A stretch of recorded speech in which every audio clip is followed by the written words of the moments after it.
그 전 시간에 박신웅 목사님이 가정을 소개를 해서 이거 어떻게 저 가족 사진을 하나 얼른 찾아야 되나 어째야 되나 생각을 하다가 불행스럽게 컴퓨터를 바꾼 지 얼마 안 돼 가지고 이제 갑자기 사진을 찾는데 이게 잘 안 되는 거예요. 그래서 그냥 포기하고 말로 이렇게 설명해야 되는데, 사실은 그 제 아들이 이제 그 한국에서 대학을 나와 가지고 신학교를 가겠다고 해서 걔를 선교사로 보내려고 그랬어요. 선교사를 보내려고 했는데 우리 박신웅 목사님이 시드 선교사로 보내라고 그러더라고요.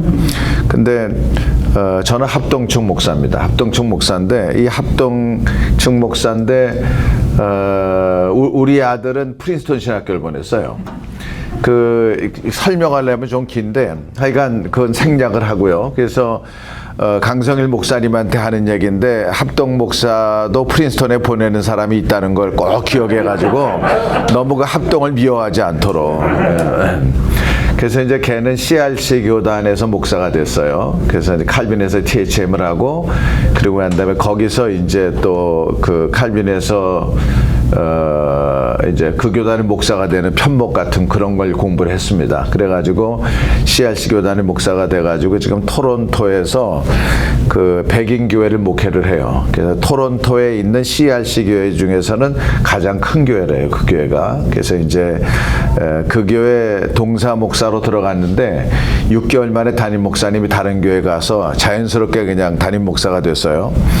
그런데 교회가 좀 사이즈가 거의 한 300명 모이거든요. 그래서 이제 백인 목사 2사람이 더 들어왔는데 부부 목사 셋이 이렇게 목회를 하는데 제 아들이 참 젊습니다. 42살인데 그 다른 목사들은 나이가 많아도 그냥 걔가 이제 리드 패스터로서 이제 그 교회를 목회를 잘 하고 있어요. 근데 이제 제 딸도 목회를 해요. 그래서 제 딸도 자기 오빠 따라가지고 대학도 자기 오빠가 한 학교 가고 또 할 게 없으니까 그래, 할 게 없으니까 신학교도 프린스턴을 갔어요. 근데 그 왜 그랬냐 그랬더니 2사람은 돈을 벌어야 되지 않냐, 한 사람이라도. 그랬더니 아니 엄마 아빠가 언제 돈 버는 거 가르쳐 줬냐고. 그래서 우리가 그래가지고 둘 다 신학교를 나왔어요. 그래서 이제 걔도 이제 미시건에 있는 병원에서 채플린 하면서 그 미시건의 백인 교회를 목회를 해요. 근데 제가 그 교회를 지난 몇 달 전에 가보니까, 그때 4월 달에 여기 LA MF 대회 할 때 왔다가 가보니까 교회가 얼마나 큰지, 그래서 내가 물어보니까 한 2,000명 모이는 교회였었대요. 근데 이게 이제 젠더 이슈 때문에 담임 목사님이 예배 시간에 교인들을 데리고 다 나갔대요. 그래가지고 남아있는 사람이 한 50명밖에 없는 거예요. 근데 교회가 얼마나 큰지, 건물도 여러 개고, 그러니까 이제 이 담임 목사를 모실 돈이 없는 거예요. 이 교회 운영하는 게. 그래서 이제 세를 줘가지고 그 돈 가지고 교회를 운영하는데, 얘는 이제 파트타임 잡으로 주일날 설교를 해요. 그래가지고 주중에는 이제 병원에서 원목하고, 주말에는 이제 토요일 주일 이제 교회 가고, 일주일에 하루 화요일날 이렇게 3번 가서 열심히 하는데, 하여간 애들이 전부 다 이렇게 하나님의 일에 충성하고 있습니다. 근데 이게 선교사 가는 게 얼마나 어려우냐면은, 제 아들이 선교사로 나가려고 하는데 그 정도면 괜찮잖아요. 근데 파송교회를 찾을 수가 없어요. 제가 그래도 좀 지명도가 있는 선교사인데도 파송교회 찾는 게 쉽지 않은 거예요. 그래서 결국은 선교사로 나가는 걸 포기하고 이제 토론토에서 목회를 이제 시작을 했어요. 시작을 해서 그냥 이렇게 가는데, 뭐 지금은 이제 잘합니다. 큰 교회 가고 뭐 그래서 잘하는데, 어쨌든 이제 선교사 나가는 것에 대해서, 젊은 애들이 나가는 것에 대해서 사실은 교회라든가 시니어 선교사들이 배려가 이렇게 좀 있어야 됩니다. 제가 이제 그런 얘기를 하려고 하는데요. 오늘 그래서 원래는 MF하고 MC하고 MA가 어떻게 협력을 하고 세계 선교를 어떻게, 우리 한국계 선교를 어떻게 선교해야 되겠는가 하는 게 이제 저한테 주어진 주제인데, 여기 이제 제목에 선교 협력 이렇게 나와가지고 지금 저희가 하는 선교 협력 가운데 이제 또 하나를 말씀을 드려가지고 오늘 두 가지 이슈를 말씀을 드리려고 그래요. 근데 이제 KWMA나 MC나 MF는 선교단체가 아니에요. 저희는 협의회입니다. 그러니까 MA도 협의회라서 저희가 직접 선교는 하지는 않습니다. 직접 선교는 하지 않고 이제 KWMA 회원단체가 선교를 잘할 수 있도록 돕는 일만 저희들이 합니다. 그래서 뭐 선교사를 파송한다든가 뭐 그런 일들은 안 하는 거죠. 그래서 이제 저희들이 열심히 하려고 하는데 최근에 제가 고민스럽게 생각한 게 뭐냐면은 아까도 우리 총장님이 잠깐 언급을 하셨는데 한국신문에 나기를 그 신학대학원의 입학생이 다 붙는 거예요. 다. 그러니까 어플라이를 하면은 2대1이 안 되고 1.3대1, 4대1 뭐 이러니까 그냥 다 붙는 거예요. 다 붙으니까 무슨 생각이 드냐면은 야 큰일 났다. 물론 저는 소신이 똑똑하고 실력 있는 사람은 목사가 되면 안 된다고 생각을 합니다. 그런 사람들은 비즈니스라든가 세상에 나가서 일을 해야 된다고 생각을 하고 있거든요. 그런 사람, 왜냐하면 영향력이 있는 사람들은 세상에 나가서 세상 짭을 갖고 거기서 일을 잘해야 됩니다. 그러니까 한 사람이 똑똑하면 수만 명을 먹여 살리고 있는 것처럼 똑똑한 사람들이 사회 각계에 나가가지고 손흥민이 예수 믿으면 얼마나 좋겠어요. 근데 손흥민 아버지가 안수 집사래네요. 그리고 요즘에 손흥민이 뭐 경기 끝난 다음에 하직에서 손을 이렇게 잡고 있는데 그게 또 기도한다나 어쩐다나 그러니까 인터넷에 글쎄 그런 말들이 떠돌아다녀요. 어쨌든 이제 지금 그러니까 이런 영향력 있는 사람들이 목사가 되면 안 되는 거예요. 그런 사람들이 그래서 이제 제가 정말 실력 있는 사람, 이 교회가 고쳐야 될 것 중에 하나가 이건 목사님들한테 하고 싶은 얘기인데 장로님, 집사님 될 때에 신앙생활 잘하세요, 십자가 잘하세요, 뭐 예배 빠지지 마세요, 무슨 구영 이렇게 말하면 안 되는 거예요. 교회 생활을 잘하는 건 기본이기 때문에 세상에 나가서 잘 사세요. 이렇게 얘기를 해야 돼요. 그래서 성경은 교회 안에서 신앙생활 잘하라는 말을 하질 않아요. 세상에서 소금되라.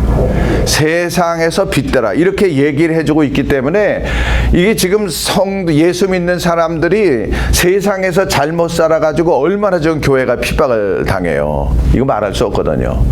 그래서 뭔가 좀 우리가 생각해야 될 점이 많이 있는데 지금 이제 그런 거 얘기하는 시간이 아니니까 그런데 제가 한국에 가서 보니까 저는 1987년에 선교사로 나갔습니다. 태국에 선교사로 나갔는데 이제 선교사로 나가기 전에 한국에서 한 5년 6개월 동안 목회를 했어요. 부목사를 한 게 아니고 담임 목사를 했어요.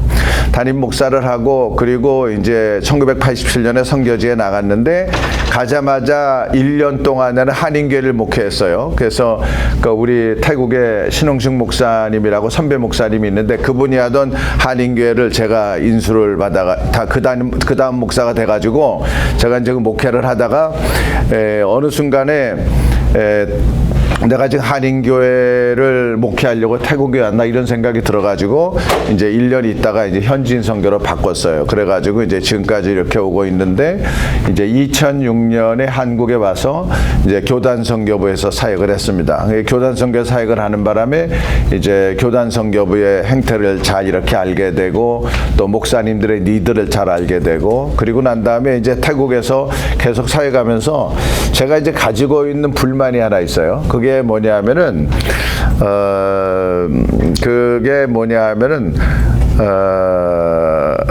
그 한국 선교사들이 배울 수 있는 기회들이 별로 없고 선교의 모델을 찾는 게 너무나 어려워요. 그리고 이제 건강한 선교를 하는 게 쉽지 않아요. 그래서 2003년도에 제가 방콕 포럼이라는 걸 만들었어요. 그래서 제가 시작했기 때문에 이름이 방콕 포럼이에요. 그래서 이제 그 주제를 정해가지고 저희가 커미티가 몇 사람이 있어요. 커미티가 몇 사람이 있는데 이제 교단 선교본 저 혼자고 이제 거기에 정민영 선교사, 한철호, 손창남 그 다음에 김동아, 그 다음에 유해센터에 있던 이제 총김, 요렇게가 커미티예요. 그래서 이제 주제를 정해가지고 주제에 맞춰서 사람들을 초청을 해가지고 이제 포럼을 하는데 해마다 한 번씩 해서 지금까지 2003년부터 지금까지 이제 한 번도 안 쉬고 이제 19번인가 이렇게 했어요. 근데 이제 그러면서 제가 선교 단체에 대한 이해를 많이 갖게 됐습니다. 그래서 제가 그 총신대학을 나오고 총신신대원을 나오고 목회만 하고 교단 선교부에서 이렇게 있다가 그리고 이런 선교단체 사람들을 만나가지고 대화를 하면서 선교단체의 DNA에 대한 이해가 이렇게 많이 잡혔고 또 선교단체가 또 어떻게 해야 돼 그런 이해가 많이 잡혀가지고 저 나름대로 생각할 때는 제가 교단 선교부에 있는 목사로서 선교단체에 대한 이해가 아마 어쩌면은 저처럼 선교단체에 대한 이해가 있는 사람이 없을 정도로 상당히 많은 이해를 가지고 있습니다.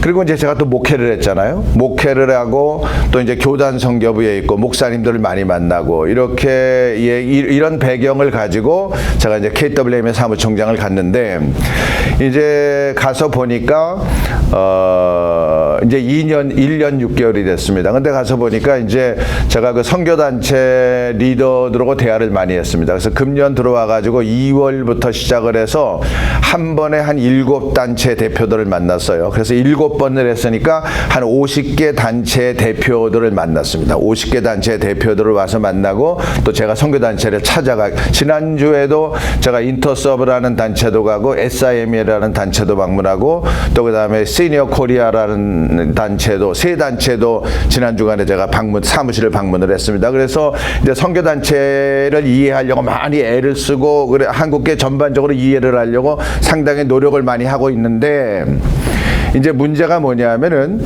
이제 이런 배경을 가지고 어느 날 신문을 보니까 이제 그 신대원에 들어가는 사람들이 어플라이만 하면은 다 받아준다는 거예요. 그러니까 내가 좀 염려가 많이 되는 거예요. 아니 그래도 공부 잘하는 사람들이 가야지. 아주 똑똑한 사람은 세상으로 나가고 그래도 2, 3등은 다 이 신학교를 와야 되는데 10등, 20등, 50등 내 친구가 그 웨스트민스터 신학교 교수인데 뭐라고 그러냐면은 자기네는 양같이 교수만 다른다고 해서 그게 무슨 소리냐 그랬더니 수음이는 다 장신이나 이렇게 하고 자기네는 수음이 양가만 온대. 양가. 그러니까 양오고 가 받은 사람 알아서 양같이 아이들만 가리킨다고 그러더라고요. 그러니까 그래도 어쨌든 수는 다 세상으로 나가고 우미는 다 신학을 나는 이렇게 생각하는 사람이에요. 똑똑한 사람이 신학교 오는 일은 나는 동의하지 않아요. 근데 그래도 우미가 와야지 아무나 다 받아주면은 뭐 구원받는 것도 아닌데 이 사람들이 목사가 되고 이 사람들이 선교사가 되면 이게 문제가 있겠다 이런 생각이 드는 거예요. 요게 일막입니다. 근데 두 번째는 그래서 이제 대학부 KWMA 안에 대학생 선교단체면서 해외 선교사를 파송하는 단체들이 있어요. 한 10개쯤 돼요. 그래서 이제 그분들하고 만나서 대화를 해서 이제 코로나 때문에 얼마나 어려우신가 그리고 학생 단체를 혹시 뭐 우리가 도울 일이 있겠는가 이렇게 저런 얘기 이런 얘기 저런 얘기 했는데 너무 어렵다는 거예요. 뭐가 어렵냐 그랬더니 코로나라 누가 교회가 후원도 해주지도 않을 뿐더러 그리고 지금 대학생들이 졸업하고 나면은 옛날에는 신학교도 가고 뭐 또 선교단체 간사라도 남았는데 얘네들이 간사로 헌신을 안 하는 거예요. 간사로 헌신을 안 하니까 예를 들어 가지고 숙명여대라고 그러게 되면은 이 숙명여대의 그 단체 간사가 그거를 거기 계속해서 남아 가지고 애들을 양육하고 훈련하고 해야 되는데 그 간사로 헌신하지 않으니까 학생 단체가 캠퍼스에서 철수할 수밖에 없는 지금 이런 상황인 거예요.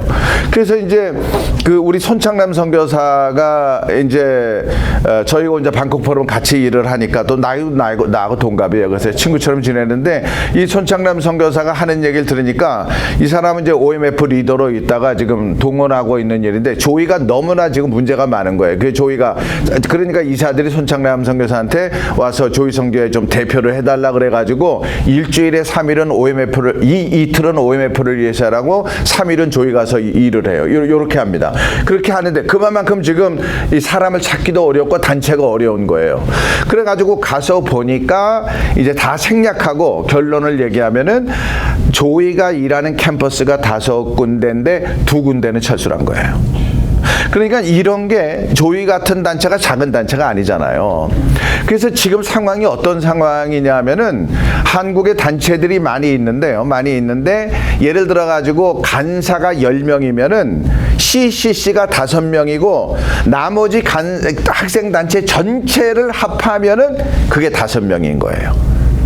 이 구조가 이렇습니다. 그러니까 이게 지금 CCC 같은 이 대규모 메이저 단체는 전혀 문제가 안 돼요. YM이라든가 UBF라든가 뭐 이런 데는 문제가 안 돼요. 그러나 모든 단체가 큰 게 아니니까 이게 어려움이 있잖아요.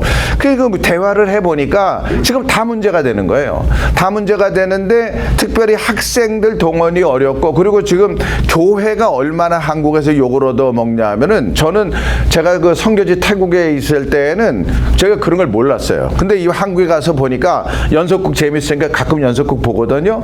그러면은 마음 안 좋은 사람들 집에는 십자가가 있어. 예, 골치 아픈 사람들. 그리고 얘기를 할 때 대사가 이러는 거야. 어머니는 교회에다가 11조도 갖다 내고 뭐 이런 얘기가 나오는 거예요. 그러니까 하여간 못된 사람들은 전부 예수 믿는 사람들이고 제가 이거는 공무원한테 직접 들었는데요. 코로나 때 다른 데서 코로나가 걸리면은 아무 말도 안 하는데 교회 가서 코로나 걸리면 다 심화서 써야 된대요. 공무원들이. 지난번 정권 때요. 이래가지고 교회가 아주 혐오 대상인 거예요. 교회가. 그래가지고 옛날에는 우리 젊었을 때만 해도 사람들이 무슨 말하다가 야 이분 믿을 수 이분 믿을 수 있어. 그거 왜 믿냐? 이 사람 교회 집사님이야. 그럼 믿었는데 지금은 조금만 큰 소리 치면은 야 여기가 교회인 줄 알아 왜 싸워? 뭐 이런다고요.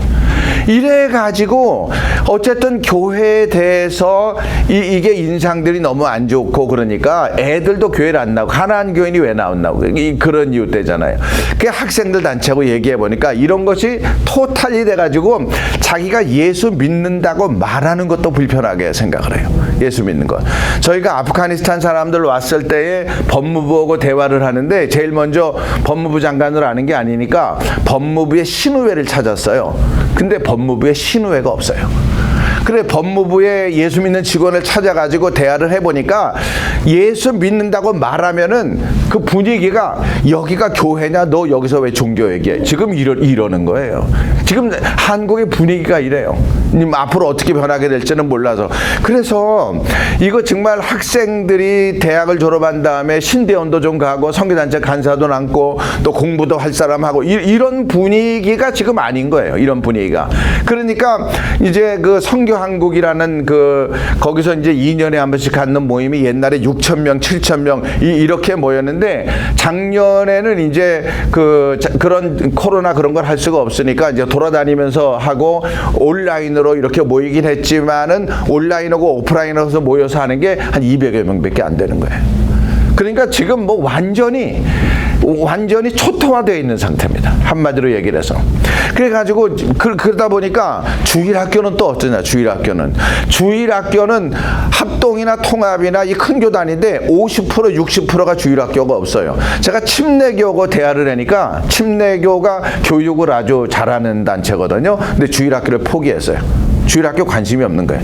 거기는 대안으로 대안학교를 지금 내세우고 있어요.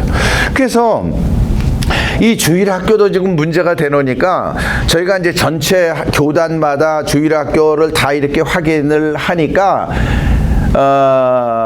방법이 없어요. 한마디로 얘기해서. 그러면은 중고등부 그러지, 대학부 그러지. 그러니까 지금 우리 같이 우리 때는 전혀 문제가 안 돼요. 전혀 문제가 안 되는데 지금 이런 상태가 20년, 30년 간다고 생각하면은 대학부도 지금 없는 건데 청년부는 그나마 있어요. 청년부는. 근데 대학부니까 대학생들이 20대잖아요. 그러니까 20년이 지금부터 20년이 지나가면은 주일학교도 없지, 중고등부도 없지, 대학부도 이러면은 이 한국교회가 이거 어떻게 되겠나. 이런 생각이 팍 들어가는 거예요. 그래서 이게 지금 너무나 중요한 문제고 지금 어른들끼리 모여서 할렐루야 아멘 할 때가 아닌 거예요. 무슨 뭐 선교지를 나가느니 어쩌느니 지금 그럴 때가 아닌 거예요. 젊은 사람들을 일으키지 않으면은 이게 지금 안 되는 거예요. 근데 교회도 주일학교가 안 되고 중고등부 대학부가 안 돼. 대형 교회는 됩니다. 미국에 잘 모르지만 이렇게 큰 교회 주일학교 공과 교실 다 이렇게 붙어 있고 교육시설이 잘 돼 있는 데는 한국에도 대형 교회는 전혀 문제가 안 됩니다. 그러나 대형 교회만 잘 되는데 한국계 전체를 통틀어 놓게 되면은 메가처치 몇 개 있지만은 대부분은 중소형 교회들이 더 많잖아요. 그러니까 여기가 살아나지 않으면은 이게 안 되는 거예요. 그래서 이 다음 세대에 대한 시리어스한 생각들을 저희들이 계속 갖게 됐는데, 그래서 이제 대학생 단체로 얘기를 해보니까 이거 우리는 자체적으로는 아주 그냥 어떻게 해결할 수 있는 방법이 없다. 결론이 이거예요, 결론이. 해결할 수 있는 방법. 그러니까 그분들은 대학생 단체가 해결할 수 있는 방법이 없다 하지만은 저희가 생각할 때는 주일학교도 이렇게 문제가 되니까 20년 이후에 한국교회는 기초가 없어지는 너무나 힘든 이런 상태다. 이런 느낌을 갖게 되는 거예요.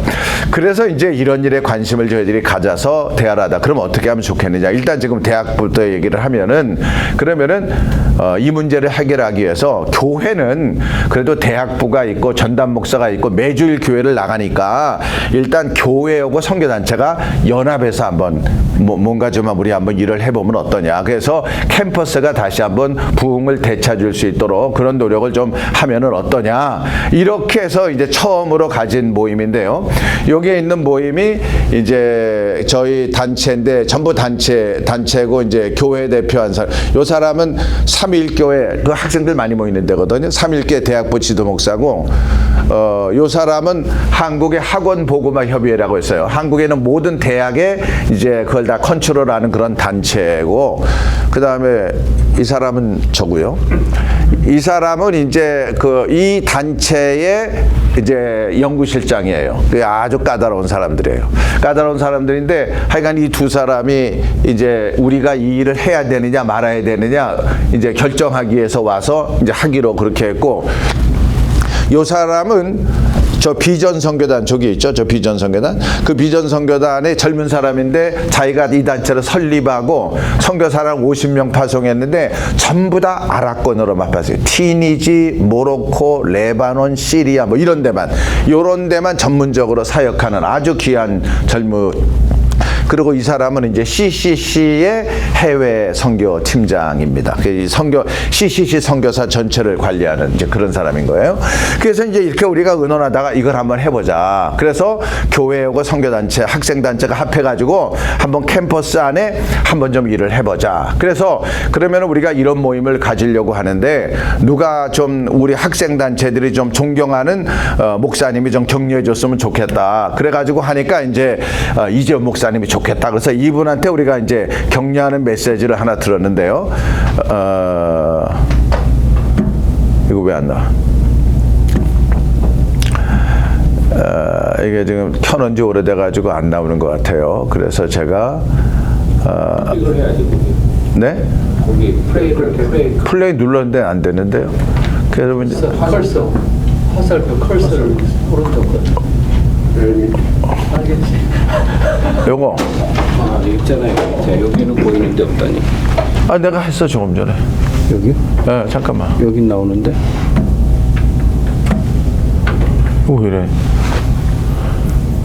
네.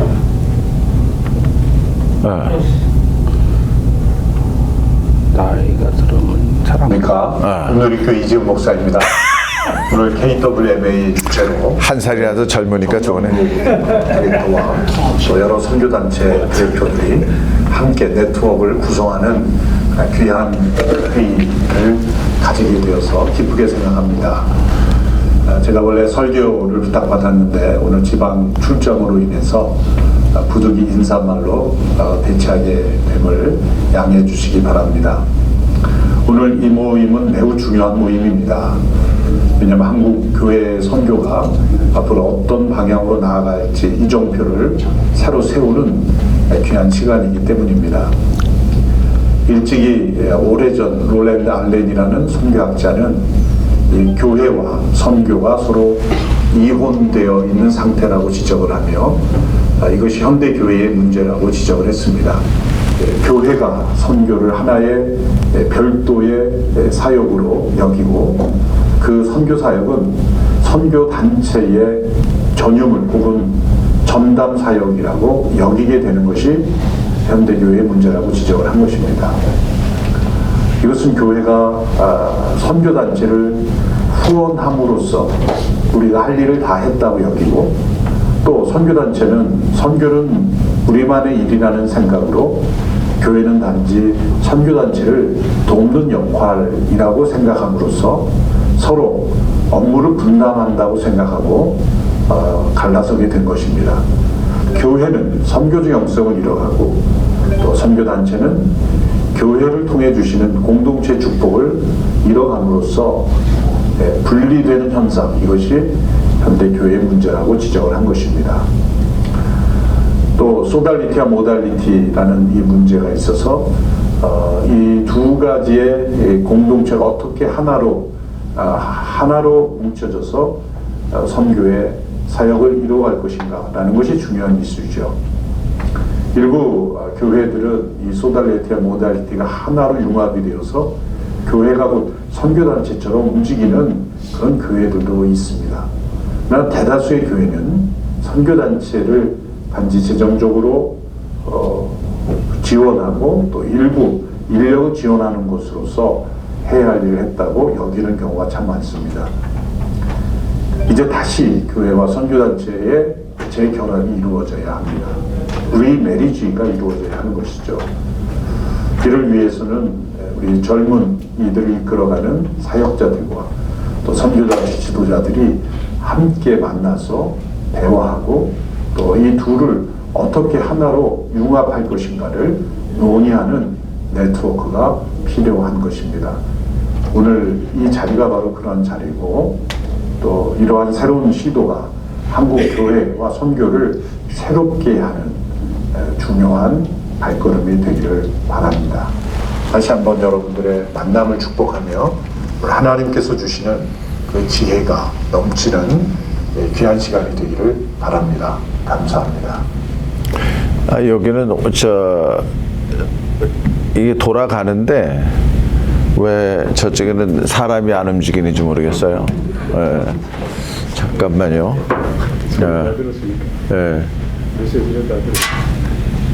컴퓨터를 바꾸세요. 감사합니다. 그러지 말고 하나 사주세요.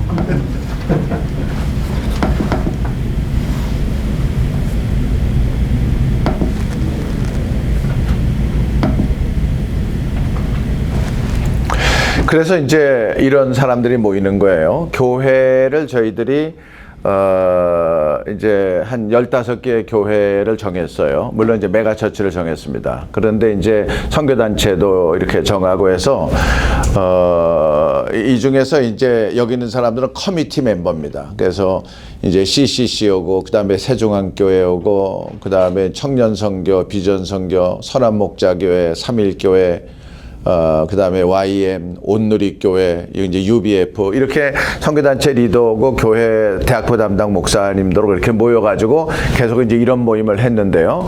이런 모임을, 여기에 이제 밑에 교회 이름 다 있죠. 뭐 여의도 순복음교회도 있고, 뭐 신천교회도 있고, 뭐 하여간 이 단체들 뭐 다 이런 사람들이 왔습니다. 그래서 이제 이런 모임을 저희가 7번 했습니다. 이런 모임을요. 저희가 이런 모임을 7번을 했는데, 이제 이렇게 좀비들 모임을 갖고요. 근데 이런 모임을 하면서 생각들이 구체적으로 이렇게 되어지면서 이제 마지막으로 가졌던 모임이 지난 7월 4일입니다. 7월 4일 날 14명이 참석을 했는데, 여기에 이제 전체 이 사람들을 중심으로 해서 이게 전부 다 대학부 담당 목사, 대학, 예를 들어서 삼일교회도 청년들이 한 2,500, 3,000명 되는데 그 대학부 목사만 한 20명쯤 되는 거예요. 온누리교회도 3,000명이 넘어요. 청년 대학생들. 근데 거기도 대학부 목사만 한 20명 가까이 된대요. 근데 그 중에 제일 높은 수석 목사를 저희가 픽업을 한 거거든요. 그래서 이런 얘기를 다 했어요. 이렇게 얘기하고 난 다음에 결정된 다음에 담임 목사님이 그러면 안 되니까 아예 처음부터 담임 목사님한테 허락을 받아가지고 와서 여기서 결정하면 끝이다. 이렇게 다 우리가 커뮤니케이션을 했는데, 담임 목사님들이 다 그런 동의를 받아가지고 와서 여기서 결정하면 이제 끝인 거예요. 이렇게 해서 최종적으로 한 7번, 여기까지 7번을 모였어요. 모였어요. 여기까지요. 7번에 모여가지고 9월 4일, 5일, 6일, 2박 3일 동안에 이제 저희들이 소위 말해서 청년 미래 선교 썸밋 라운드 테이블을 하려고 하는데 한국의 전체를 놓고 보게 되면은 메가처치도 있지만은 이제 중소형 교회들이 있거든요. 그래서 이 메가 교회 목사님들 한 15명, 그 다음에 중소형 교회 대학부 목사를 얘기하는 겁니다. 한 10명. 그리고 나서는 이제 대학생들 한 10명. 또 이제 이렇게 해가지고 해서 대학생들의 얘기를 좀 들어보는 거예요. 이 사람들이 생각하는데 지금 무슨 문제가 있는지. 그래서 그걸 가지고 저희들이 또 의논해서 사실 방법은 전혀 없어요. 방법은 없고 그냥 모여가지고 그냥 주제는 어떻게 하면은 캠퍼스가 다시 한번 부흥될 수가 있을까. 그래서 이제 교회하고 선교단체하고 대화를 하고 어떻게 협력해서 할 수 있을까. 이런 것들 이렇게 하려고 하는데 이거 이제 그러니까 소위 말해서 협력하고 연합하는 거죠. 그래서 저희가 하는 일이 주로 이런 일들이기 때문에 하여간 이런 일이 잘 됐으면은 어쨌든 한국 교회 안에 캠퍼스가 다시 한번 살아날 수 있지 않을까 이런 기대감을 가지고 이 일을 하고 있습니다. 근데 이제 많은 사람들이 관심을 갖고 제가 이런 일을 얘기를 하니까 이제 부산에도 수영로께서 말하기를 그거 부산도 필요하다. 그리고 또 이제 대전도에 그거 필요하다. 강원도도 그거 필요하다. 그래가지고 이렇게 하게 되면 이제 지역에서 이제 괜찮은 목사님 한 사람씩 픽업을 해가지고 와서 보고 그런 일을 거기 가서 하게 할 수 있도록 이렇게 지금 진행이 되어지고 있습니다. 그러니까 이게 선교 협력이라는 것이 교회는 캠퍼스하고 관계없이 그냥 교회는 자기 일은 자기네가 잘 하는 거예요. 근데 캠퍼스는 죽어가고 있고 그래서 결국은 캠퍼스 사역자들하고 교회 사역자들에게 연합해서 캠퍼스를 살릴 수 있는 길이 없을까. 물론 재정은 교회가 가지고 있습니다. 리소스랑. 그러나 전문성은 또 캠퍼스 사역자들이 가지고 있으니까 우리가 이런 것들을 연합해서 캠퍼스에 다시 한번 살릴 수 있는 길이 없는가. 이런 거를 지금 이제 방법을 찾아가고 있습니다. 그래서 청년들의 얘기도 직접 들어보고 또 그리고 난 다음에 하나님이 우리에게 뭘 들려주실지 좀 들어보기도 하고 어쩌면 2박 3일 지나고 난 다음에 아무 결론이 없을 수도 있어요. 그러나 이제 소망하는 거는 2박 3일 동안 기도하고 대화하고 이렇게 하는 동안에 라운드 테이블로 한 6, 7개 이렇게 만들어가지고 이제 한 10개 넘어가겠네. 60명쯤 되니까. 그래서 이제 거기서 테이블별로 얘기하고 주저를 줘서 얘기하고 기도하고 이제 이렇게 나가려고 생각을 하고 있는 거거든요. 그래서 하나님이 은혜를 주시면은 좋은 아이디어가 나올 수 있겠고 그래서 지금 한국에서는 이게 지금 핫 이슈로 학생단체도 그러고 이제 대학부에도 그러고 전제 조건은 지금 큰 단체에는 전혀 도움이 안 된다는 겁니다. 근데 재정은 그분들이 교회가 다 내요. 벌써 교회가 다 내서 이런 일을 하고는 있지만 한국은 2박 3일 지내려면 돈이 많이 한 1,500만 원 이상 들어가거든요. 그래서 그분들이 돈을 내면 돈 낸 단체에 유익이 되는 건 하나도 없을 수가 없어요. 있을 수가 있어요. 그러나 이제 학생 단체에 다시 한번 부흥이 오게끔 우리가 좀 협력하면서 이런 일을 하고 있습니다. 여기까지 제가 하나 말씀을 드리고요. 이 시간에 말씀을 드리려고 하는 거는 이제 주최 측에서 저한테 부탁한 거예요. 한국교회와 선교사를 섬기는 협의회가 이제 KWMC하고 KWMA하고 KWMF가 있습니다. 근데 그 MC와 MA와 MF의 차이점이 있어요. 잘 보시면은 MC는 콜이 아닙니다. MC는. 코리안이 있어요. 그래서 이건 뭐냐면 한국 사람을 강조한 거예요. 한국 사람을요. 그 다음에 MA는 미션스가 들어갑니다. 미션스. 그래서 이거는 뭔가 좀 총체적인 선교를 강조하는 거예요. 그 다음에 MF는 펠로십이 들어갑니다. 펠로십이 들어가니까 이 MF는 이 펠로십을 상당히 중요하게 생각을 해야 되는데 이 세 단체 가운데서 선교를 직접적으로 하는 단체는 없습니다.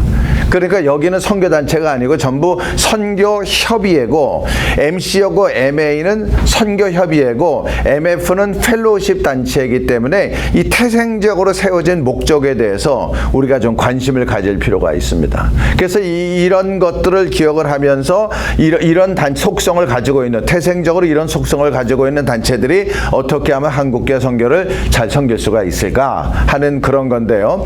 여기 이제 제가 좀 메모를 만들었는데 MC MC는 미국의 한인교회 동원을 위해서 만들어진 단체고 한인교회 선교 동원의 다이내믹을 만들기 위해 선교 현장의 선교사들과 더불어 사역을 해온 그런 단체입니다. 그러니까 이게 선교 동원이 있으려고 하면 아무리 그래도 현장 선교사가 움직여지지 않으면 선교 동원이 이루어지질 않는 거예요. 그래서 미국에 있는 이 MC가 무슨 일을 할 때는 반드시 현장의 선교사들을 초청하고 교회 가서 집회도 인도하고 이렇게 선교적인 다이내믹, 간증을 통해서 집회를 통해서 이렇게 나타나는 MC는 이제 그런 일을 하는 데고요. KWMA는 이제 한국에 있는 선교 단체들을 회원으로 하고 있는 데입니다. 그러니까 한국에 이제 교단 선교부가 있잖아요. 그러니까 소위 말해 모달리티라고 하는 데인데 16개의 교단 선교부가 있습니다. 사실은 17개예요. 근데 한 단체는 이제 자기네 이름을 밝히기를 원하지 않아서 제가 말씀을 안 드리는 건데, 예, 그 한 단체는 한국에서 사역을 하지만은 한국에 속해 있는 단체가 아닌 거예요. 그 교단자 아주 큰 교단인데 해외에 있는데 한국에서 사역을 하고 있습니다. 그 왜 그러냐면은 한국을 선교지로 바라보고 있어요. 한국을. 그러면서 한국에 있으면서 이제 북한도 좀 이렇게 바라보고 있고, 그래서 최근 한 7, 8년 전부터 한국을 선교지라고 바라봐서 국제 선교 단체들이 선교사를 한국으로 지금 파송하고 있습니다. 왜냐하면 한국에 젊은 사람들이 없어지고 다 떠나니까 이들을 동원하기 위해서 지금 이런 일을 하고 있고, 최근에는 8월 29일 날 이제 어떤 국제 YM의 어떤 선교사가 와가지고 이제 잠실 그 운동장을 5억 원을 내고 빌린 거예요. 5억 원을 내고. 그래가지고 1억 원은 벌써 그 대금을 계약금 끝나고 그 다음에 1억 원 또 갖다 주고 2억 원 갖다 줬다고 그러더라고요. 그래가지고 이렇게 지금 하고 있는 건데, 어쨌든지 한국의 젊은이들을 깨우기 위해서 하여간 많은 사람들이 노력을 하고 있는데, 이제 그런 단체까지 포함해서 17개인데 홈페이지에 들어가면 16개의 교단 선교부가 있고, 그리고 이제 선교 단체는 127개가 있습니다. 그 중에서 국제 단체가 있고 토종 단체가 있고, 그러니까 예를 들어서 우리 시드 같은데, GP 같은데, GMS, 통합 뭐 이런데, 감리교, 선결교, 침례교, 순복음교회, 심지어는 기장까지라도 기독교 장로교, 그런데도 저희 단체 회원입니다. 그래서 이제 국제 단체 OMF라든가 SM이라든가 인터서브라든가 YM이라든가 위클립이라든가 이런 단체도 저희 회원이고, 뭐 GP나 바울선교회나 시드나 이게 국내 단체도 저희 이렇게 단체고, 그렇게 해서 127곳개 이렇게 단체들이 있거든요. 그래서 여기는 이제 협의하는 건데, KWM에는 이런 단체들이 사역을 잘할 수 있도록 돕는 그런 역할들을 하고, MF는 전에는 이것을 MF는 한국이나 미국에 있는 게 아니고 선교 현장에 있기 때문에 한국이 강조가 된 게 아니고 월드가 강조가 됐습니다. 월드가. 그래서 원래는 WKMF 이렇게 된 겁니다. 그래서 이게 월드가 강조가 된 거예요. 이거는 선교기 때문에. 그런데 다른 두 단체가 KWMA, KWMC. 그런데 요 선교사들 협의회만 W로 들어가니까 요게 조금 어감이 이상해서 의논을 해가지고 이 W하고 K를 바꾼 겁니다. 그래가지고 WKMF가 KWMF 이렇게 바뀌어진 겁니다. 그래서 이 세 단체가 이제 과거에는 어땠냐면 모여가지고 대화하고 원탁회의도 하고, 그렇게 해서 한국 선교를 우리가 어떻게 이끌어 나가야 되는지, 그래서 과거 하와이에서도 모이고 이스라엘에서도 모이고 뭐 이집트에서도 모이고 뭐 이런 모임들을 자주 가지면서 선교사들의 얘기를 들어보고, 또 그리고 미국이나 한국 교회가 어떻게 우리가 선교사들을 좀 협력하고 도울 수가 있을까, 이런 생각도 해서 이렇게 선교적 협력과 유대 관계를 이렇게 계속 강화를 했습니다. 근데 이제 KWMA가 하는 일은 먼저요. 제가 KWMA에 있으니까 하는 일은 뭐냐 하면은 한국교회 전체를 동원하는 일만 저희들이 합니다. 그러니까 어떤 한 단체가 하는 일은 우리가 관심이 없고, 한 단체가 할 수 없는 일만 저희들이 골라서 합니다. 예를 들면은 선교사님들이 코로나 때 이렇게 돌아가시게 되는데, 이제 그런 분들이 산소가 없어서 돌아가시는 거거든요. 그게 제가 아주 쇼크가 되는 게, 초창 초창기에 모스크바에 이제 선교사 한 사람이 있었는데 그분이 산소 발생기를 이렇게 쓰고 있었는데 그 옆에 다른 선교사님이 또 코로나가 걸린 거예요. 근데 산소 발생기는 하나밖에 없는 거예요. 그러니까 이분이 지금 쓰고 있는데 지금 이분이 산소 발생기가 필요한 건데 이걸 줘야 되는데 주면은 자기가 죽는 거잖아요. 그러니까 이 산소 발생기가 없어가지고 이분이 그냥 돌아가신 거거든요.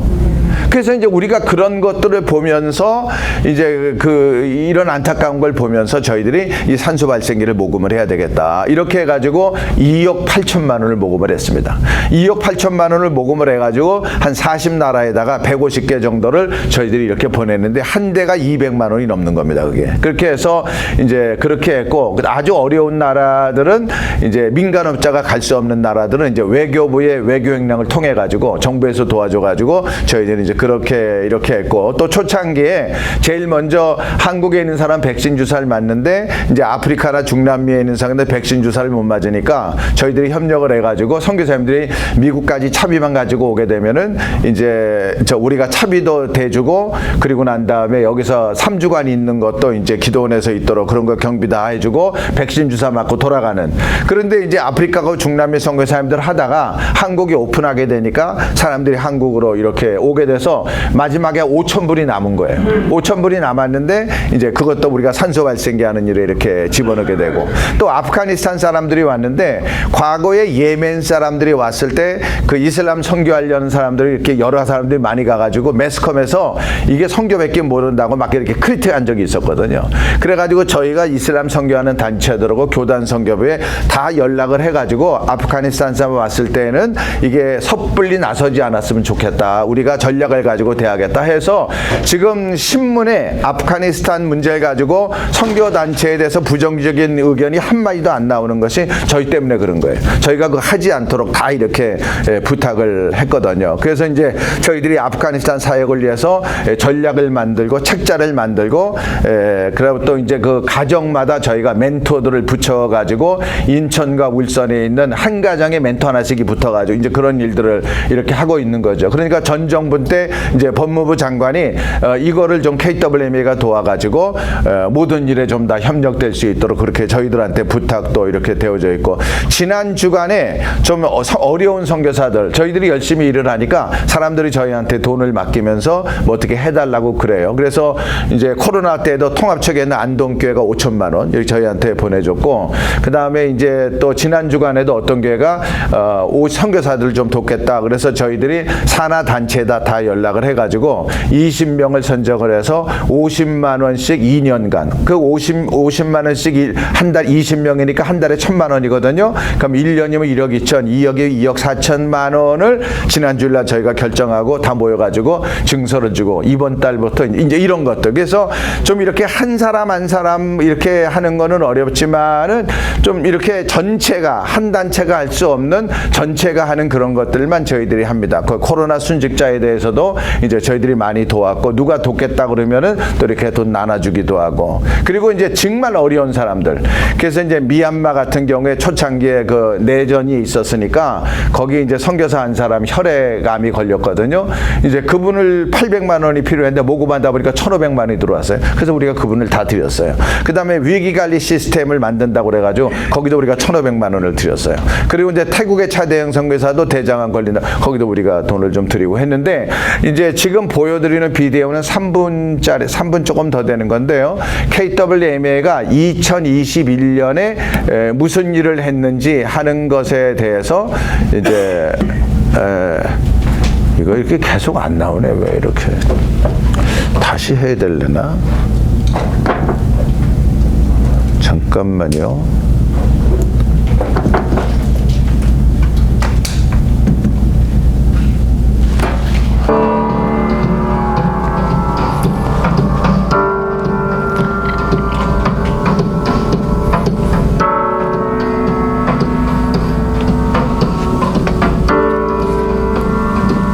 이거는 2021년도의 한 사역의 일부입니다.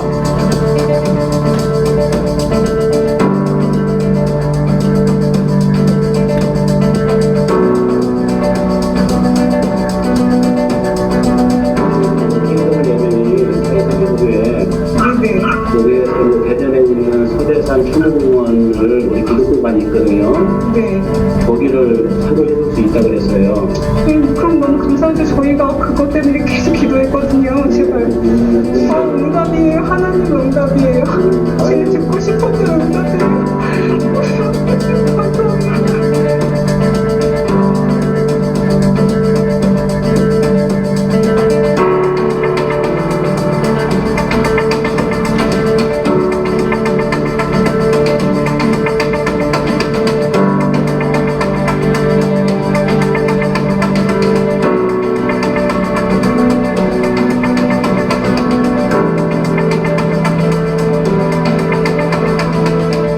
정착을 저희들이 돕겠다 이렇게 지금 제안을 합니다.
그래서 이제 저희들의 사역의 특징은 한 단체가 하기 어려운 사역들 이제 그런 거 저희들이 하고 있고요.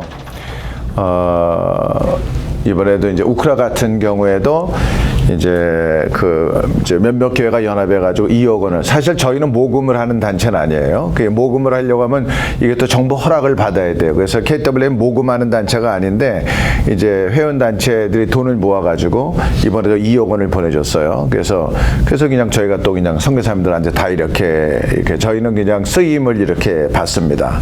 그리고 이제 정부로부터 저희들이 1억 8천만 원을 문체부로부터 왔는데 그걸로 이제 한국의 MK들 예를 들어서 MK 네스터라든가 콩키드라든가 그런데 이제 매년 그런 일을 할 수 있도록 한 700만 원씩 이렇게 드리고 이제 선교사님들 한국어 배우는데 좀 도와드리고 계속해서 네트워크 이렇게 하여간 전부 다 저희들이 도와드리고 있고 또 선교 열심히 하려고 하는 단체 도와요. 예를 들어서 지금 이제 옛날에는 그 중국에 북한 가려고 하는 사람들이 이제 저 중국에서 동북에서 이제 한국어 배워가지고 갔는데 지금 중국에서 그걸 못하니까 한국에 와가지고 이제 강원도 저쪽 어디에서 이제 그 학교를 다니는데 아니 어느 한국어를 배우는데 전부 외국 사람들이에요. 북한 갈 사람들. 근데 이제 그들 가운데서 어떤 사람은 이제 대학에 들어가가지고 한국어를 배우는 사람도 있는데 그게 또 안 되는 사람들이 있어요. 그러면 그런 사람들의 비자는 저희들이 또 도와줘가지고 이렇게 하고 있고 한국에서 언어권 사역, 태국어나 인도네시아나 뭐 아프리카 어떤 말을 하는데 그분들의 비자가 필요한 사람들도 저희가 도와주고 있고 그렇게 해서 하여간 저희가 직접 사역하는 건 아닌데 협력되는 그런 할 수 있는 것들을 저희들이 다 돕고 있습니다. 이 KWMC의 사역의 특성은 과거부터 살펴봤을 때에 이제 과거에는 선교지에 다니면서 영성 집회를 많이 하고 선교사들을 위한 세미나들을 많이 하셨어요. 그래서 이제 미국의 대도시 뉴욕이나 시카고나 뭐 아니면 LA라든가 뭐 이런 데는 뭐 한인교회들도 많이 있고 거기에는 이사교회들도 많이 있으니까 그렇게 중심으로 움직이셨지만은 이제 아마 그 소도시 같은데 예를 들어서 뭐 덴버라든가 뭐 샌프란시스코 옆에는 시애틀이라든가 무슨 뭐 산호세라든가 뭐 이런데요. 이런 데만 하더라도 KWMC가 가서 이제 선교 동원하는 일을 좀 이렇게 했었고 그 다음에 이제 미국의 한 선교 현장에 있는 그분들 목사님들을 모시고 선교 현장에 가서 집회하고 격려하고 또 그리고 난 다음에 선교사님들 가운데 공부할 사람들 사실은 이 KWMC가 잘된 첫 번째 이유는 뭐냐면은 케냐에 있던 선교사 하나를 그 빌리 그레엄 센터하고 얘기해서 위튼 대학에서 MA 장학금을 받고 한 사람을 공부를 시킨 거예요. 그때 풀 장학금을 줬거든요. 그래서 그 바람에 갑자기 MC가 이름이 많이 이렇게 올라가게 됐는데 사실은 이런 일들을 앞으로도 계속하면 좋죠. 그래서 미주 교회의 네트워크를 사용해서 현장 선교사들한테 도움을 많이 제공을 하는 것이 이제 그동안의 MC가 한 일입니다. 그래서 장학금도 도와주고 또 MK 학교 갈 수 있도록 지원도 해주고 소개도 하고 어려운 선교사들에게 협력교회도 소개하고 또 간혹 영주권 지원하도록 배려하고 미주 방문 신제 게스트하우스 지원하고 사실 저는 그 미국의 어떤 교회가 저를 그 영주권을 해줬어요. 근데 내가 전혀 모르는 교회인데 갑자기 그냥 어느 날 그분이 무슨 생각이 들었는지 우리 사역지 한번 와서 보더니 이 애들을 어떻게 키우겠냐고 자기네 교회가 책임지겠다고 그러더니 영주권 해주겠다는 거예요. 정말 전혀 모르는데 그래서 나는 그냥 감동받아서 한국 목사들 감동받으면 무슨 말인지 다 아니까 그렇게 알고 말하는데 그 다음에 1년 지나다가 만났는데 왜 아직까지 서류를 안 내냐. 그래서 아니 누가 나 서류 달라고 했습니까? 그랬더니 그냥 날 데리고 무조건 LA에 있는 김영옥 변호사라고 있는데 거기를 데리고 가더니 이 선교사님 좋은 사람이니까 그냥 변호사님 인기 때만 받으세요. 그래가지고 우리 4식구 영주권 받는데 2,500불 들었어요. 근데 그렇게 해가지고 내가 영주권을 받았어요. 근데 영주권을 받아가지고 18년을 제가 킵했는데 미국에 올 일이 없어가지고 제가 한 4년 전에 캔슬을 했습니다. 4, 5년 전에. 그래서 그냥 지금은 이제 위드로우하고 말았지만은 어쨌든지 그런 것들이 MK들도 많이 도울 수 있는 길이거든요. 그래서 옛날에 지난번에 조영종 목사님하고도 얘기를 좀 했는데 조영종 목사도 지금 MC 사무총장도 그런 일을 좀 도왔으면 좋겠다고 필요한 선교사님들한테 그런 얘기들을 하더라고요. 그래서 MC가 사실은 이런 일들을 해서 미주에 있는 디아스포라 교회를 통해서 현장 선교사들을 어떻게 도울 수 있는지에 대해서 계속 스터디가 됐으면 좋겠고요. MF는 사역의 특징이 저는 이제 MF에서 이제 서기를 하고 사무총장을 하고 회장을 했습니다. 그래서 제가 MF에서 사무총장을 한 게 2004년이거든요. 그러니까 지금 몇 년 전이에요. 2004년이니까. 18년 전에 내가 MF 사무총장을 하고 그 다음에 2008년에 회장을 했어요. 2012년까지. 그러니까 이제 2012년에 회장 끝나고 지금 벌써 10년이 지나지 않았어요. 그러니까 이제 MF에 대해서 저희들은 아주 이해가 깊습니다. 이 MF에 대해서 이해가 아주 깊은데 이 MF가 지금 회장이 여기 이제 MF 임원들 몇 사람 있는데요. MF가 회장이 4명이에요. 4년에. 원래는 2년에 한 명씩 했는데 이것을 이제 4년에 4명으로 바꾼 이유는 뭐냐면은 회장 될 사람이 너무나 많은데 2년에 한 명씩 하다 보니까 이게 정체 현상이 있는 거예요. 정체 현상. 그래서 이것을 빨리빨리 치우기 위해 가지고 1년에 하나씩 치우려고 그냥 4년에 4명 막 이렇게 돌린 거예요. 이렇게 돌렸는데 이제 지금 보니까 이제 할 사람은 다 한 거예요. 할 사람은. 저희가 느끼기에는. 그래서 이제는 그렇게 안 해도 될 것 같다. 그래서 정관을 다시 들여다봐가지고 정말 이게 좋은 사람을 세워야지 무조건 4사람을 맞출 필요는 없겠다 하는 생각이 저는 들더라고요.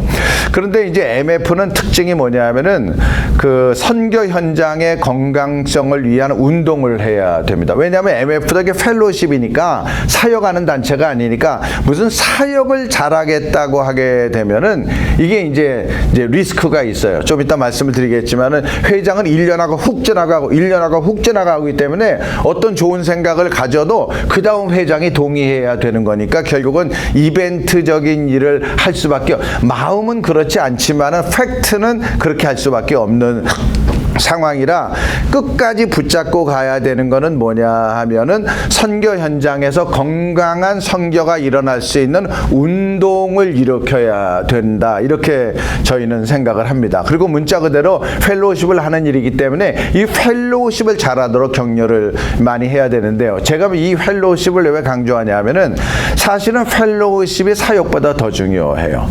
이게 사역은요. 이거는 뭐 인터넷도 IT를 하지만 펠로우십은 아날로그가 아니면 할 수가 없습니다. 펠로우십은 IT 가지고 카톡 가지고 할 수 있는 게 아니거든요. 이거는 시간을 내서 돈 내서 찾아가서 만나서 교제하고 밥 먹어야 펠로우십이 되는 거지 전화상으로 펠로우십이 되는 게 아니기 때문에 제가 이게 모임들을 보니까 국제선교단체 리더들도 보니까 일부러 하루 전에 만나가지고 하루를 밥 먹고 놀아요. 그냥 하는 일 없이. 밥 먹고 놀고 대화하고 시시껄렁한 얘기하고 이래서 하루를 충분히 뜸을 들이고 난 다음에 그 다음부터 비즈니스 미팅을 하고 그러더라고요. 그래서 이 펠로십이 너무나 중요한데 이게 이제 MF는 이제 문자 그대로 이 펠로십을 중요하게 생각하고 선교가 건강하게 움직일 수 있도록 이런 운동을 하는 일에 지금 힘을 썼으면 좋겠다 이렇게 생각을 하거든요. 근데 선교지도 선교사회의 임기가 1년이기 때문에 선교사회도 뭐 어떻게 계속하기가 어려워요.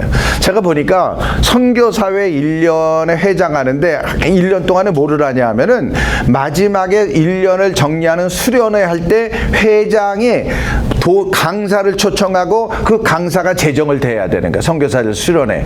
그거 하나 하기 위해서 회장을 하는 건데 하여간 그러니까 이것도 펠로우십이거든요. 그래서 이게 선교지도 회장도 한 4년 하고 하면 뭐 좀 이렇게 플래닝을 할 수가 있는데 1년씩 하고 지나가기 때문에 무슨 일이든지 계속성을 갖기가 어려워서 결국은 선교단체 협의회가 아닌 이상 선교사회 혹은 펠로우십이라는 단어가 들어가면은 이 교제하는 일에 힘써야 된다 이렇게 생각을 합니다. 그래서 이 사역과 친교도 잘 구분해서 친교도 사역의 일환이라는 생각을 전환할 필요가 있는데 이거는 이제 MF 리더십에게 하고 싶은 얘기이기도 한데요. 이제 어렵게 사무총장 시스템을 만들어 놨어요. 근데 이 사무총장 시스템을 잘 발전시켜야 되는데 그 사무총장 제도가 갖는 태생적 리스크가 몇 개 있습니다. 이거 첫째는 사무총장이 권한을 가졌다고 생각할 때 이거 위험합니다. 사무총장이. 그러니까 사무총장이 권한이 있지만 내가 권한이 있으니까 내가 뭐 마음대로 할 거야. 이러면 이제 그때는 이제 리스크가 생기는 거죠. 두 번째는 사무총장하고 회장단이 대화가 안 된다고 생각할 때 또 리스크가 아주 크게 이렇게 일어나게 돼. 그러니까 아주 대화를 잘해야 돼가지고 마음을 잘 먹어야 되는데 그리고 사무총장은 4년을 하고 회장은 1년 하니까 이 사람이 더 많이 하는 것 같은 거예요. 그래서 사무총장이 회장들을 가르치려고 할 때에 이게 또 이제 리스크가 발생할 수가 있거든요. 그래서 경험을 해보니까 사무총장은 당회장이고 회장은 장로님이라고 생각을 해야 되는데, 회장들은 사무총장이 일을 잘하도록 협력해야 되고, 사무총장은 회장님이 생각하는 바를 따라서 잘 일해줘야 이게 시스템이 움직여지는 거예요. 그래서 이 사무총장이 회장들 생각과 관계없이 자기가 막 일을 하게 되면 이게 또 리스크가 발생을 하는 거기 때문에 결국은 대화를 계속 많이 해야 되고, 그러니까 사무총장은 회장의 뜻을 잘 알아가지고 해줘야 되고, 그 사무총장이 일을 잘할 수 있도록, 요게 이제 사무총장의 시스템이거든요. 근데 이게 이제 얼마나 잘 될지는 잘 모르겠는데, 사실 저희 때는 이게 잘 됐어요. 그래서 잘 됐는데, 그러니까 사무총장이 내가 뭐 할 수 있다, 뭐 권한을 갖는 건 생각할 그 순간부터 리스크가 들어와 가지고 이게 펑셔널 워킹이 안 되는 거거든요. 그래서 이제 저는 이 MF가 리스크가 생길 수 있기 때문에 어디에 컨선을 해야 되냐면은, MF는 사역하는 단체가 아니기 때문에 사역을 하려고 하면은 여기에 이제 리스크가 생깁니다. 두 번째는 사역을 위해서 구조나 제도를 만들면은 이게 1년하고 지나가는 거예요. 1년하고 지나가고 사무총장이 해도 회장이 바뀌어지니까 이 관심이 또 달라질 수가 있거든요. 그래서 이 장기 사역을 위해서 구조와 제도를 이것도 이제 지나보면 알지만 리스크가 생깁니다. 그리고 이사 제도를 통해서 재정적으로 안심하려고 지금 이제 그런 생각을 많이 하는 것 같은데, 이거 리스크가 생기는 겁니다.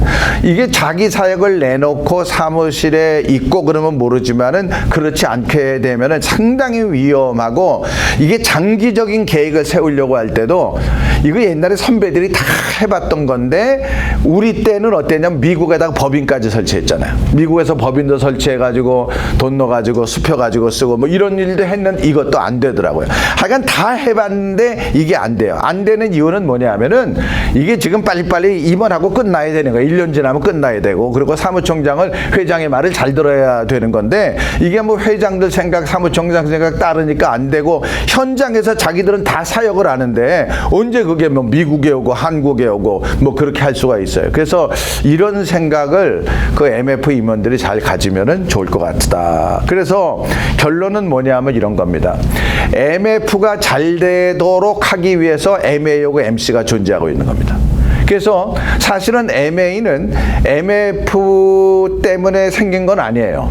그 한국에 있는 교단 선교마나 선교단체가 일을 잘할 수 있도록 만들어진 건데, MC는 MF가 필요한 거예요. 왜냐하면은 MC는 미주에 있는 교회이기 때문에 선교사들이 와서 다이내믹을 만들어주지 않으면은 이게 안 되는 거예요. 이번에도 여기 만약에 선교사들이 안 오보세요. 이게 어떻게 일이 진행이 되겠는가. 그래서 MC나 MA는, 저희는 또 선교사 MF 출신이기 때문에 결국은 MF가 잘 될 수 있도록 태생적으로 우리는 그 노력을 하고 있습니다. 그래서 이번에도 그 산소 발생기를 줄 때도 MF에다 얘기를 해가지고 MF가 한 50대를 요청을 했어요. 이렇게 보내달라고. 그래서 그 요청한 대로 저희가 그런 걸 다 이렇게 보내줬거든요. 그래서 이 단체들이 태생적 설립 목적에 관심을 가져야 한다. 두 번째는 세상이 달라졌다고 해도 건강한 선교를 하려고 하는 목적은 동일하다.